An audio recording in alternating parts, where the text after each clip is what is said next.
Kita akan bahas lebih dalam terkait rencana evakuasi WNI dari Iran dan Israel bersama Direktur Perlindungan WNI Kementerian Luar Negeri Yuda Nugraha dan pakar hukum internasional Hikmahanto Yuwana. Selamat malam, Prof. Hik, juga Pak Yuda. Selamat malam. Suaranya nggak ada ya? Selamat malam, Prof. Hikmahanto dan juga Pak Yuda. Sambil kita perbaiki. Ya, sudah bisa mendengar suara saya? Sudah sekarang. Baik, bisa, terima kasih. Terima kasih Ya. banyak. Saya ke Pak Yuda dulu. Untuk saat ini bagaimana rencana evakuasi terdekat, baik itu di Iran maupun Israel? Ya, dapat kami sampaikan bahwa proses evakuasi saat ini telah berjalan ya, pasca penetapan status siaga 1 oleh Bapak Menteri Luar Negeri. Setelah itu kita lakukan komunikasi dengan para WNI, kita data para WNI yang ingin dievakuasi dan dapat kami sampaikan bahwa saat ini mereka sedang dalam perjalanan menuju ke perbatasan. Kita doakan agar semuanya berjalan lancar. Boleh tolong diupdate perkembangan terkininya Pak Yuda, untuk yang dari Iran ada berapa WNI yang dievakuasi, begitu pula yang dari Israel? Ya. Untuk jumlah warga negara Indonesia yang ada di Iran 386, memang pada saat kami melakukan town hall meeting secara virtual, beberapa di antara mereka memang memilih untuk tetap tinggal karena merasa masih aman di lokasi mereka tinggal. Untuk jumlah WNI-nya, karena memang pola kita adalah pertama mengumpulkan WNI di safe house KBRI Teheran, dan kemudian sepanjang perjalanan menuju perbatasan kita akan menjemput beberapa WNI yang ada di beberapa titik. Jadi untuk angka pastinya, angka detailnya nanti akan kami sampaikan update ketika mereka semua sudah sampai dengan aman di perbatasan. Oke, jadi masih proses ya menuju ke perbatasan. Kalau yang di Israel juga sama berarti ya? Untuk yang di Israel, data warga negara kita sejumlah 194, mayoritas ini adalah mahasiswa magang yang ada di kota Arafah di Israel bagian selatan. Awalnya kami menerima informasi 11 warga negara kita ingin dievakuasi, namun per hari ini menjadi 4, sisanya memilih tetap tinggal di Israel. Nah, 4 ini juga sudah kita fasilitasi melalui jalan darat ya, untuk bisa menyeberang ke negara tetangga. Sedangkan untuk peserta magang yang tadi ada di Arafah, sesuai jadwal memang sudah akan pulang ke Indonesia. Dalam hal ini KBRI Aman dan juga KBRI Kairo sedang membantu mereka untuk bisa keluar dari Israel dan kembali ke Indonesia. Oke, jadi sejauh ini proses evakuasi sudah mulai berjalan, pun yang masih tinggal itu tidak terputus komunikasinya dengan Kementerian Luar Negeri, pastinya begitu ya Pak Yuda ya? Betul. Kalau dari Prof. Hik, kita lihat eskalasi saat ini, apa yang memang harus dipersiapkan? Apakah memang untuk mengevakuasi warga negara Indonesia adalah pilihan paling bijak saat ini? Ya, tentu ini merupakan pilihan yang sangat bijak. Karena apa? Karena pertama, perang ini terus bereskalasi.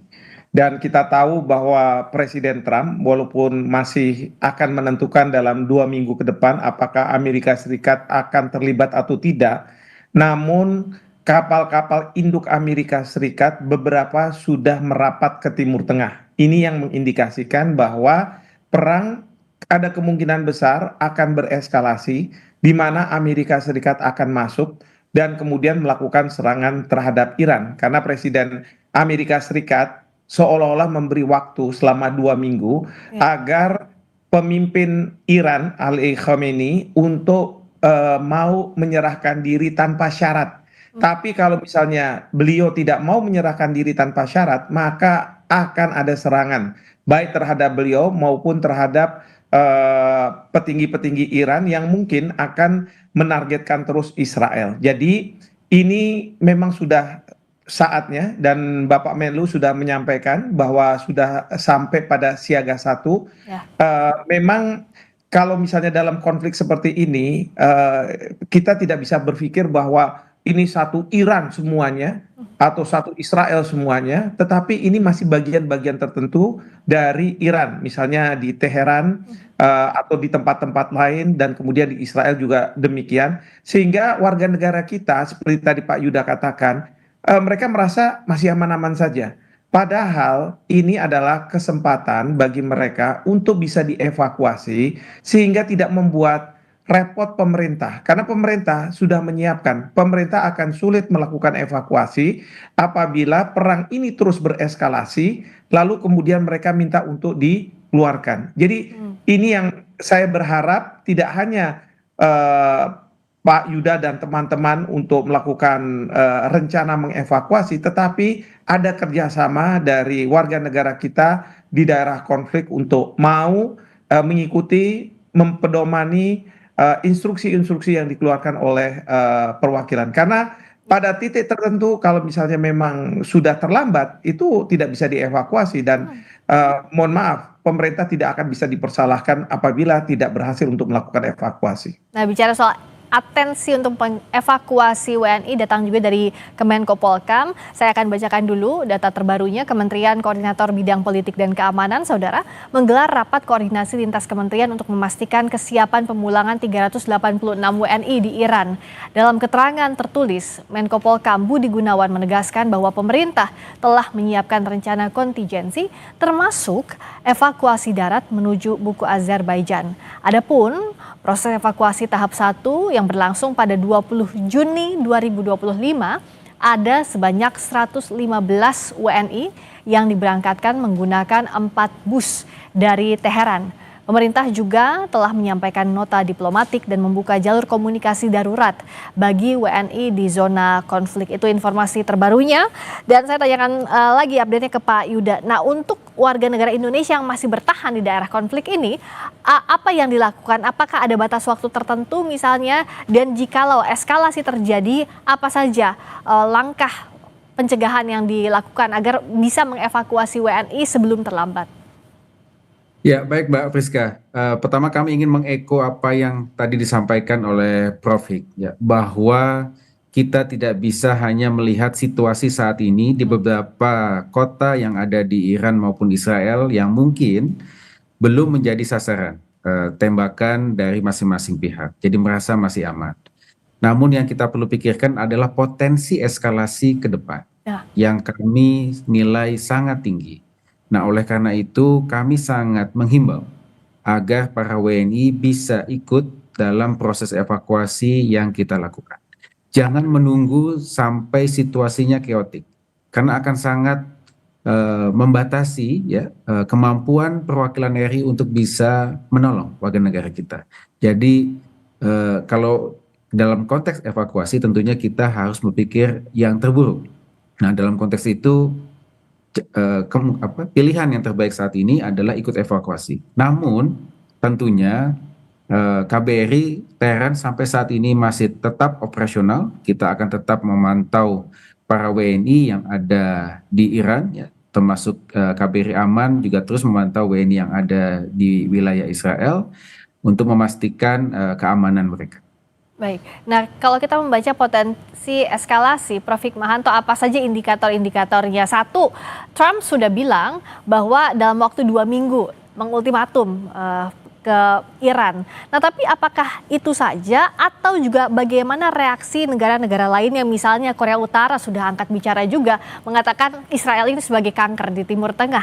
Nah, artinya kan dengan semakin terlihat proksi masing-masing, apakah ini juga bisa kita baca bahwa ini akan bisa membesar perangnya? Ya, yang pasti adalah selain tadi 2 minggu ke depan Trump akan menentukan, juga ada himbauan dari pemerintah Amerika Serikat terhadap warganya untuk keluar dari Timur Tengah. Nah, ini juga mengindikasikan bahwa bukannya tidak mungkin Amerika Serikat akan terlibat dalam perang ini. Nah, permasalahannya adalah kalau Amerika Serikat terlibat, jadi bukan antara Israel dengan Iran, tapi Amerika Serikat masuk di situ, bukannya tidak mungkin ini akan mengundang negara-negara lain untuk juga masuk. Ya, tadi sudah disampaikan Korea Utara. Korea Utara itu yang penting ada Amerika Serikat di sana, terlepas dari ideologinya apa, dia akan hadir di sana. Hmm. Itu yang kita khawatirkan. Lalu kemudian juga kita tidak tahu Rusia, ya, Bapak Presiden bertemu dengan Presiden Putin di sana, mungkin juga masih mendorong agar terjadinya perdamaian. Tapi bukannya tidak mungkin kalau misalnya Amerika Serikat masuk untuk membalance, menyeimbangkan kekuatan, maka bukannya tidak mungkin Rusia akan hadir berada di belakang Iran. Belum lagi negara-negara yang ada di Tiongkok timur. juga ya, Prof Hik? Ya, mungkin juga Tiongkok, tapi saya tidak tahu persis kalau misalnya Tiongkok, gitu ya, seperti apa. Mungkin Tiongkok pada saat ini safety player lah, kira-kira melihat situasi seperti ini. Tetapi indikasi-indikasi bahwa perang ini akan meluas itu sudah ada, dan banyak negara mempertanyakan apa yang memungkinkan untuk bisa mengakhiri perang yang sekarang ini berlangsung antara Israel dengan Iran. Kenapa? PBB sudah tidak bisa. Ya. 2 kali sidang darurat di Dewan Keamanan Perserikatan Bangsa-Bangsa tidak ada hasil. Lalu kemudian G7 juga sudah bertemu, tapi juga tidak ada hasil yang konkret yang bisa dilakukan. Nah, oleh karena itu, saya melihat bahwa eskalasi untuk menjadi lebih besar itu justru ada, ya. Dan di sini seperti tadi himbauan dari Bapak Direktur, agar warga negara kita mau mengikuti apa yang diminta oleh pemerintah kita. Seperti itu. Ini juga mungkin untuk edukasi sangat penting Pak Dir, Pak Yuda. Bisa digambarkan kalau status misalnya siaga 1 atau jika ada eskalasi, bagaimana WNI di daerah konflik ini bisa membaca? Artinya di saat mana bahwa di titik itulah WNI harus mengungsi segera mungkin, harus mengevakuasi diri sesegera mungkin. Ya, Mbak Friska, jadi setiap perwakilan RI wajib memiliki rencana kontingensi pelindungan warga negara Indonesia. Nah, dalam rencana kontingensi tersebut, perwakilan RI sudah melakukan analisa ancaman terhadap keselamatan warga negara Indonesia, dan kemudian kita bagi dalam 3 level, siaga 3, siaga 2, dan kemudian siaga 1. Ya. Nah, siaga 1 ini adalah situasi di mana kita menilai dapat membahayakan jiwa warga negara Indonesia, dan oleh karena itulah pemerintah secara aktif melakukan proses evakuasi.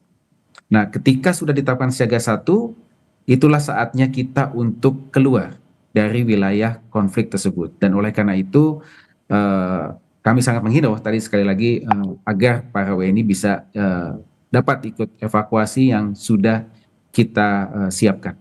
Ya, jadi harus mengikuti apa yang jadi arahan Kementerian Luar Negeri. Ini kan tentu untuk keselamatan warga negara Indonesia di daerah yang rawan, di daerah yang siaga 1, Prof Hikmahanto.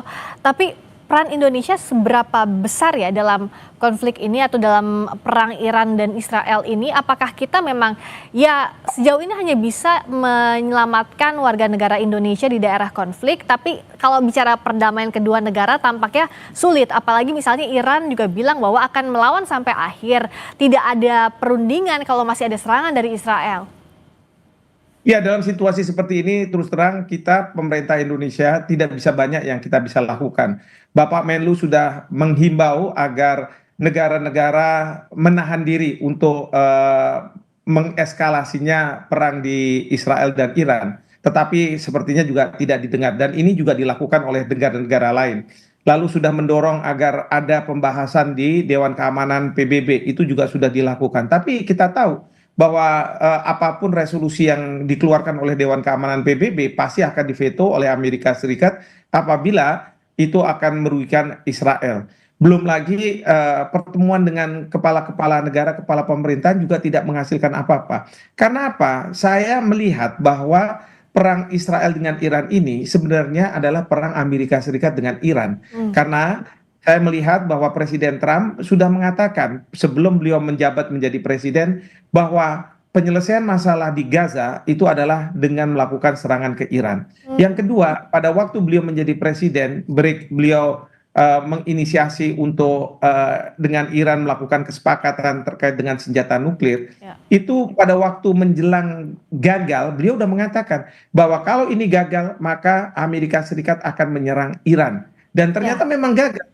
Nah, oleh karena itu, sekarang ini memang Amerika Serikat kalau langsung menyerang Iran itu tidak punya basis. Oleh karena itu, mereka menggunakan Israel sebagai proksinya yang punya basis untuk melakukan serangan ke Iran dengan catatan bahwa Amerika Serikat akan berada di belakang Israel. Dan pertanyaannya bagi kita adalah siapa yang negara yang mampu untuk menyetop Amerika Serikat? Satu-satunya jalan adalah apabila rakyat Amerika Serikat berhasil untuk menurunkan Presiden Trump dari kursi kepresidennya. Itu yang menurut saya satu-satunya upaya yang bisa dilakukan oleh dunia. Karena gelombang protes juga bahkan di Amerika Serikat saat ini terjadi ya, Prof. Hikmahanto ya. Betul, Bahkan betul dikatakan sekali. tidak dengan uang pajaknya warga Amerika, begitu ya? Betul Protes-protes yang sekali. sekarang disuarakan.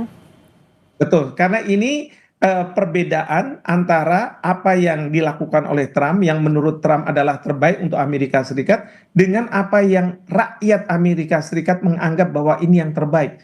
Itu terjadi discrepancy, terjadi perbedaan. Nah, satu-satunya jalan ya menurut saya adalah suara rakyat, people's power yang akan menjalankan segala sesuatunya, di mana nanti Kongres bisa kemudian merespon dengan melakukan impeachment terhadap Presiden Trump. Nah, dengan kondisi yang serba tidak pasti ini, Pak Yuda, apa yang bisa dilakukan komunikasi? Tentu kan harus dengan langkah-langkah yang persuasif, harus baik juga terhadap warga negara Indonesia di daerah konflik. Apakah sudah ada misalnya diberitahukan lewat jalur komunikasi, mana-mana saja kalau terjadi eskalasi harus kemana begitu warga negara Indonesia yang ada di Iran maupun Israel? Ya, jadi memang dalam konteks rencana kontingensi sebetulnya ini sudah dimulai ketika Israel menyerang konsulat Iran yang ada di Damaskus dan kemudian akhirnya saling balas-membalas. Kita telah menetapkan status siaga di banyak negara di Timur Tengah. Siaga 1 bukan hanya ada di Iran dan Israel, tapi juga sudah ditetapkan oleh KBRI Damaskus untuk wilayah Suriah, KBRI Beirut untuk wilayah Lebanon, dan KBRI Muscat untuk wilayah Yaman. Nah, di negara-negara itulah yang kita nilai juga berpotensi membahayakan jiwa warga negara kita, dan oleh karena itu kita aktif melakukan proses evakuasi. Namun yang paling utama saat ini adalah bagaimana masyarakat kita bisa aware dengan potensi eskalasi yang ada tanpa menimbulkan kepanikan. Ya. Yang penting adalah langkah-langkah kontingensinya seperti apa. Dan ketika situasinya, arahnya, parameternya sudah terpenuhi menuju ke siaga 1, disitulah kita perlu aktif melakukan proses evakuasi dan tentunya memerlukan partisipasi aktif dari masyarakat. Don't wait until last minute. Ya, karena contingency plan is the best plan for now ya, Pak Yuda ya. Itu adalah plan terbaik, rencana terbaik untuk saat ini, mengingat situasi di Timur Tengah yang tidak menentu atau bahkan juga bisa meningkat eskalasinya, Prof. Hikmahanto. Nah, kalau dengan kondisi seperti ini, siapa yang bisa mendorong agar tidak semakin besar lagi perangnya? Kita tahu apapun itu tujuannya, apapun motifnya, politik dan sebagainya, tapi kalau bicara perang pasti banyak yang rugi, pasti banyak korban warga sipil tidak terhindarkan.